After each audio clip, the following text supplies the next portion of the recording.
Hello friend, स्वागत है आप सभी का हमारे इस यूट्यूब चैनल मेजर टारगेट पर। तो दोस्तों, आज के इस वीडियो में हम लोग क्लास 10th के सामाजिक विज्ञान यानी कि सोशल साइंस के ऐसे सब्जेक्टिव टाइप क्वेश्चंस को देखेंगे जो आपके फाइनल मैट्रिक बोर्ड परीक्षा में 100% देखने को मिलने की काफ़ी संभावनाएं हैं। तो दोस्तों, अगर आप भी इस बार मैट्रिक बोर्ड परीक्षा देने वाले हैं ना, तो इस वीडियो को संपूर्ण शुरू से लेकर आखिरी तक देख के आप लोग को लास्ट में कमेंट करके बताना है कि ये इसमें जो हम लोग सब्जेक्टिव टाइप क्वेश्चंस को सिलेक्ट किए हैं, इनमें से कितना प्रश्न पहले से आप लोग को याद था। और दोस्तों, इनमें से अगर आपको जो भी प्रश्न का उत्तर सही ढंग से अच्छी तरह से याद ना होना, तो आप लोग एक एक क्वेश्चन का आंसर बढ़िया तरह से याद करते हुए जाना है। बस आप लोग वीडियो को संपूर्ण शुरू से लेकर आखिरी तक बिना स्किप किए एक एक क्वेश्चन को याद करते हुए जाइए। और मेरा टारगेट है 480 प्लस मार्क्स लाना, तो फटाफट से वीडियो को लाइक कर दीजिएगा। अगर आप चैनल पर नए हैं ना, तो प्लीज चैनल को सब्सक्राइब करके बेल आइकन को प्रेस करके ऑल पर जरूर सेलेक्ट कर लीजिएगा, ताकि फ्यूचर में जब भी कोई लाइव क्लास हो तो आपको हमेशा नोटिफिकेशन मिलता रहे। तो आइए शुरू करते हैं यहाँ पे आज के पहले नंबर सब्जेक्टिव टाइप प्रश्न से, जो कि काफी महत्वपूर्ण है, मोस्ट इंपोर्टेंट है कि जर्मनी के एकीकरण की क्या बाधाएं थी। बहुत महत्वपूर्ण है। तो दोस्तों, जर्मनी के एकीकरण यानी कि जर्मनी को जब एक किया गया था, एकीकरण का मतलब होता है एक करना, इसमें क्या बाधाएं था यानी कि क्या क्या रुकावट थी, वही आप लोग को बताना है। इस तरह का प्रश्न आपके फाइनल मैट्रिक बोर्ड परीक्षा में 2 मार्क्स के पूछे जाते हैं। तो इसका आंसर आप लोगों को कुछ इस प्रकार लिखना पड़ेगा। जर्मनी के एकीकरण की निम्नलिखित बाधाएं थी, यानी कि जो जर्मनी का एकीकरण है ना, इनका निम्नलिखित रुकावट था, क्या क्या बाधाएं था उसको देखते हैं। पहला नंबर में आप लोग को लिखना है कि जर्मनी लगभग 300 छोटे बड़े राज्यों में खंडित होना, यानी कि एक ऐसा समस्या था एक एकीकरण करने का कि जर्मनी में लगभग जो है ना 300 छोटे और बड़े यानी कि छोटे बड़े राज्य मिल जो खंडित होता है ना, इसको खंडित करने का अर्थ होता है बटा हुआ। इसको जो है ना 300 छोटे बड़े राज्यों में बटा हुआ था, और ये जो है ना बहुत ही मुश्किल था। ठीक है, ये एक तरह का एकीकरण का बाधा था, इसको फर्स्ट नंबर में लिख देना है। उसके बाद दूसरा नंबर में लिखना है कि जर्मनी में धार्मिक यानी कि धर्म का, राजनीतिक का तथा सामाजिक यानी कि सामाजिक का विसमानताएं होना। ठीक है, मतलब भिन्नताएं होना। तो यहाँ पे जर्मनी में धर्म के आधार पर, राजनीति के आधार पर और सामाजिक के आधार पर अलग अलग था, उसको एकीकरण करना बहुत ही कठिन था। और उसके बाद तीसरा नंबर में यहाँ पे लिखना है कि लोगों में राष्ट्रवाद की भावना का अभाव। लोगों में राष्ट्रवाद का मतलब होता है देश के प्रति प्रेम का अभाव होना। ठीक है, तो ये भी कठिनाई था। और ऑप्शन 4 में लिखना है, यहाँ पे चौथा पॉइंट में लिखना है कि शक्तिशाली राज्य प्रसा द्वारा अन्य राज्यों पर प्रभाव बनाए रखना आदि। तो सभी पॉइंट्स को अच्छी तरह से याद कर लीजिए, तो आपके फाइनल मैट्रिक बोर्ड परीक्षा में आपसे एक भी नंबर नहीं काट सकता है। तो दोस्तों, अभी तक वीडियो को लाइक नहीं किया ना, तो प्लीज दोस्तों वीडियो को लाइक जरूर कर लीजिएगा। अब आइए फ्रेंड, देखते हैं यहाँ पे 2 नंबर प्रश्न भी बहुत ही महत्वपूर्ण है। सभी प्रश्न अति महत्वपूर्ण है।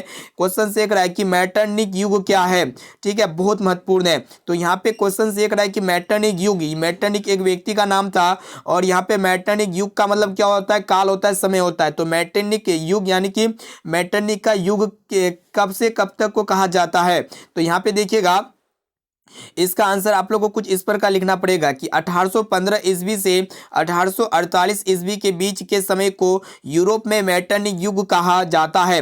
ठीक है, तो 1815 से 1848 के बीच का जो समय होता है ना, यूरोप में मैटरनिक युग कहा जाता है, क्योंकि 1815 ईस्वी में ऑस्ट्रेलिया के चांसलर मैटरनिक का वियना कांग्रेस सम्मेलन, देखिए यहाँ पे जो है ना, हम लोग यहाँ पे कांग्रेस का मतलब हो जाएगा सम्मेलन का नेतृत्व करने के साथ मैटरनिक युग का शुरुआत हुआ, और 1848 ईस्वी की क्रांति के बाद मैटरनिक युग का अंत हो गया था। तो यहाँ पे बहुत ही सिंपल डेफिनेशन है, इसको याद कर लेना है कि मैटरनिक युग क्या है। तो 1815 से 1848 के बीच के समय को हम लोग क्या कहेंगे, यूरोप का मैटरनिक युग कहेंगे।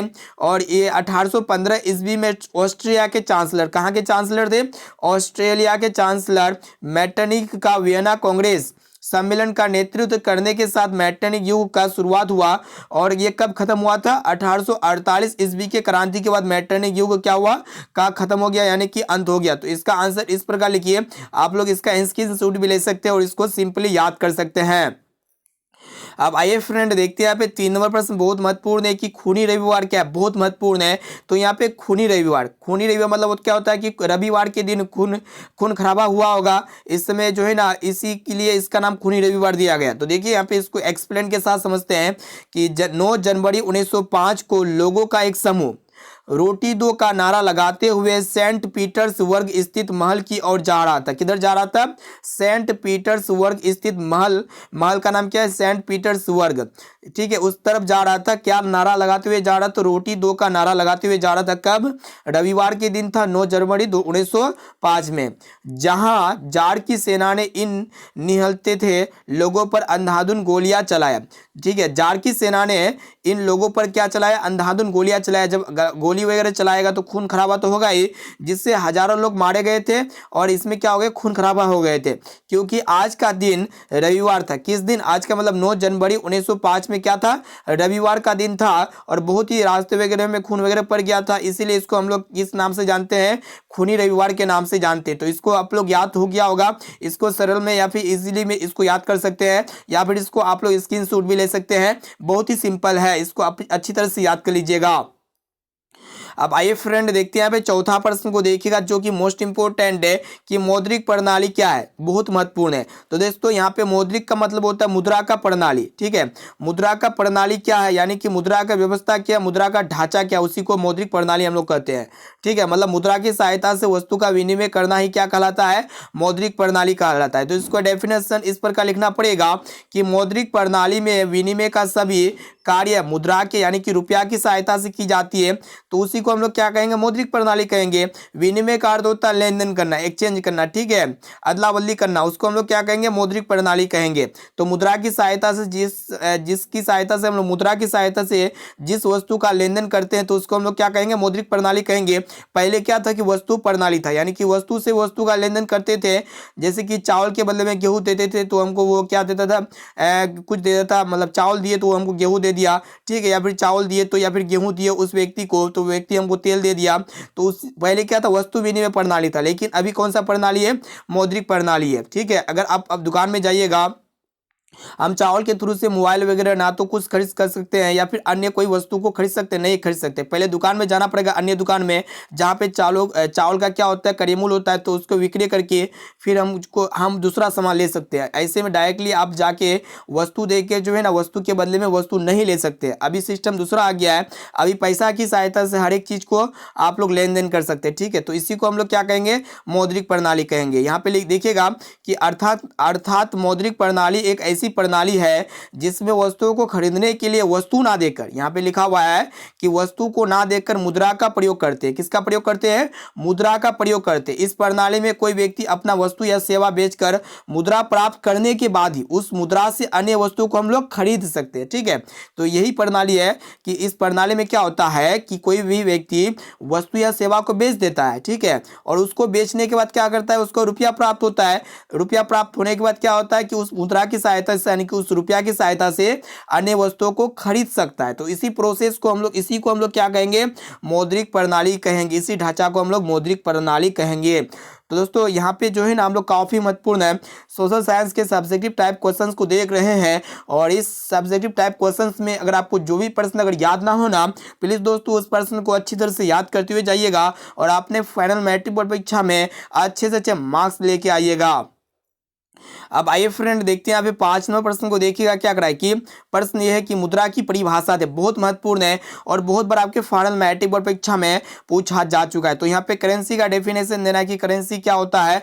ठीक है, तो यहाँ पे देखिएगा इसका आंसर इस पर का लिखना पड़ेगा कि कई विद्वानों ने मुद्रा का परिभाषा अलग अलग दिए हैं। ठीक है, बहुत सारे विद्वान हैं जो मुद्रा का डेफिनेशन अलग अलग दिए हैं। देखिएगा इन परिभाषाओं के निष्कर्ष के रूप में मुद्रा को इस प्रकार परिभाषित कर सकते हैं। तो देखिएगा परिभाषित किस प्रकार किया गया है कि सामान्यतः स्वीकृति प्राप्त विधि ग्राह्य, जिसको हम लोग लीगल टेंडर कहेंगे, एवं स्वतंत्र रूप से प्रचलित कोई भी वस्तु जो विनिमय के माध्यम, मूल्य के सामान्य मापक, ऋण के भुगतान का मापदंड तथा संचय के साधन के रूप में कार्य करती है, उसी को हम लोग क्या कहेंगे? करेंसी कहेंगे, मुद्रा कहेंगे। तो इसको इस प्रकार लिख लीजिएगा। कैसे लिखिएगा कि इस तरह लिखना है कि कई विद्वानों ने मुद्रा का परिभाषा अलग अलग दिए हैं, और इन परिभाषाओं के निष्कर्ष के रूप में मुद्रा को इस प्रकार परिभाषित किया जा सकता है कि सामान्य स्वीकृति प्राप्त विधि, लीगल टेंडर एवं स्वतंत्र रूप से प्रचलित कोई भी वस्तु जो विनिमय के माध्यम, मूल्य के सामान्य मापक, ऋण के भुगतान का मापदंड तथा संचय के साधन के रूप में कार्य करती है, इसी को हम लोग मुद्रा कहते हैं। ठीक है, इसको अच्छी तरह से याद कर लीजिए, या फिर इसको आप लोग स्क्रीनशॉट भी ले सकते हैं। अब देखिए यहाँ पे आज का प्रश्न क्या करा है कि छठा प्रश्न है कि सकल घरेलू उत्पाद किसे कहते हैं, यानी कि सकल घरेलू उत्पाद से आप क्या समझते हैं, जिसको हम लोग कहेंगे जीडीपी। ठीक है, जीडीपी से आप क्या समझते हैं, बहुत इंपॉर्टेंट है। तो जीडीपी का विस्तार क्या होता है, ग्रॉस डोमेस्टिक प्रोडक्ट होता है। ठीक है, तो इसका आंसर आप लोगों को कुछ इस प्रकार लिखना पड़ेगा कि सकल घरेलू उत्पादन क्या होता है कि किसी देश के अंदर एक वर्ष की अवधि में उत्पादित वस्तु एवं सेवाओं के कुल मौद्रिक मूल्य को हम लोग क्या कहेंगे, सकल घरेलू उत्पादन कहेंगे। नहीं समझे, यहाँ पे देखिएगा कि कोई भी देश के अंदर में एक वर्ष की पीरियड में जितने भी प्रोडक्ट का या फिर वस्तुओं का या फिर सेवाओं का कुल मौद्रिक मूल्य को ही हम लोग क्या कहेंगे, सकल घरेलू उत्पादन कहेंगे। कोई भी देश के अंदर में एक वर्ष के अंदर में जितना भी सेवाओं का उत्पादन किया जाता है या फिर जितना भी वस्तुओं का सेवाओं के उसको टोटल जोड़ करके जो टोटल करेंसी निकल के आता है ना, उसी को हम लोग सकल घरेलू उत्पादन या फिर यानी कि ग्रॉस डोमेस्टिक प्रोडक्ट कहेंगे। यहाँ पे देखिएगा इस प्रकार, इसके बाद नीचे में लिख देना है कि किसी भी देश के राष्ट्रीय आय को पता लगाने के लिए सकल घरेलू उत्पाद का गणना करना पड़ता है। देखिएगा किसी भी देश के राष्ट्रीय आय का पता लगाने के लिए सकल घरेलू उत्पाद का गणना करना पड़ता है। तो इस प्रकार लिखिए, आपके फाइनल मैट्रिक बोर्ड परीक्षा में आपसे एक भी प्रश्न, एक भी नंबर नहीं छूटेगा। तो दोस्तों यहाँ पे हम लोग फाइनली जो है ना सामाजिक विज्ञान की काफी महत्वपूर्ण है, अति महत्वपूर्ण लघु उत्तरीय प्रश्न को देख चुके हैं, जो आपके फाइनल मैट्रिक बोर्ड परीक्षा में शॉर्ट टाइप क्वेश्चंस में आएंगे ही आएंगे। और दोस्तों यहाँ पे जो हम लोग 6 क्वेश्चंस को सिलेक्ट किए थे ना, सभी प्रश्न बहुत इंपॉर्टेंट है, अति मोस्ट इंपॉर्टेंट प्रश्न है। और यहाँ पे 6 प्रश्न में से अगर आपसे पहले से आप लोगों को कितना प्रश्न याद था, इसका जवाब जो है ना आप लोग फटाफट से इसी वीडियो में कमेंट करके बताइए। ठीक है, तो दोस्तों वीडियो को लाइक जरूर कर लीजिएगा। अब आइए फ्रेंड देखते हैं यहाँ पे। तो दोस्तों वीडियो को लाइक जरूर कर लीजिएगा, चैनल पर नए तो चलो प्लीज चैनल को सब्सक्राइब करके बेल आइकन को प्रेस करके ऑल पर जरूर सेलेक्ट कर लीजिएगा। और दोस्तों इस वीडियो को अपने दोस्तों में एक बार ज़्यादा से ज़्यादा शेयर करिए, ताकि वो भी जो है ना अपने बोर्ड परीक्षा में अच्छे से अच्छे मार्क्स ला सके। तो दोस्तों फिर मिलते हैं जल्दी अगले वीडियो पे।